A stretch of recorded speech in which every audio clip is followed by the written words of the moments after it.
మిత్రులకు శుభోదయం. నేను మీ శ్రేయభిలాషి JS బావజన్. JSB with you YouTube ఛానల్లోకి స్వాగతం.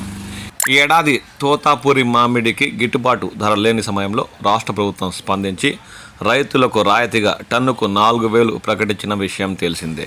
రాష్ట్ర ప్రభుత్వం సబ్సిడీ ప్రకటించిన తర్వాత మామిడి రైతులు కోతలు మొదలుపెట్టి ర్యాంపులకు, గుజ్జు పరిశ్రమలకు, మండీలకు తోతాపురి రకం మామిడి తోలి వాటి వివరాలను అక్కడున్న అధికారుల దగ్గర నమోదు చేసుకున్నారు.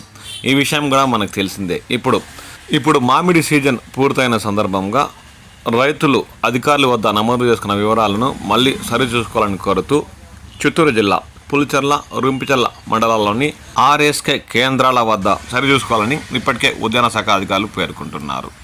ఎందుకంటే ఈ ఏడాది మామిడి రాయితీ డబ్బులను త్వరగా రైతుల ఖాతాల్లోకి జమ చేసేందుకు ఈ పనులు వేగవంతం చేసినట్లు ఉద్యాన శాఖ అధికారులు పేర్కొంటున్నారు. ఈ సందర్భంగా ఉద్యాన శాఖ అధికారిని సంతోష్ కుమారి మాట్లాడుతూ పొంగునూరు నియోజకవర్గ పరిధిలోని పులిచెర్ల, రుంపిచెర్ల మండలాల్లో ఉన్న రైతు సేవా కేంద్రాల వద్ద 27వ తేదీ ఉదయం నుండి మామిడి తోతాపూరికి ప్రభుత్వం వారు ప్రకటించిన ₹4 కిలోకి రాయితీకి సంబంధించిన రైతుల లిస్టులో అన్ని పరిశీలన చేయు కార్యక్రమం జరుగుతుందని, కావున మామిడికాయలు తోలి వారి పేర్లు నమోదు చేసుకున్న రైతులందరూ వారు పల్ఫ్ మరియు ర్యాంపులు తోలిన కాటా స్లిప్పులతో సోమవారం ఉదయం 10:30 గంటలకంతా రైతు సేవా కేంద్రాల వద్ద పరిశీలిస్తున్న పర్టికులర్ డేటాను పునఃపరిశీలన చేసుకోవాల్సిందిగా ఆమె విన్నవించారు.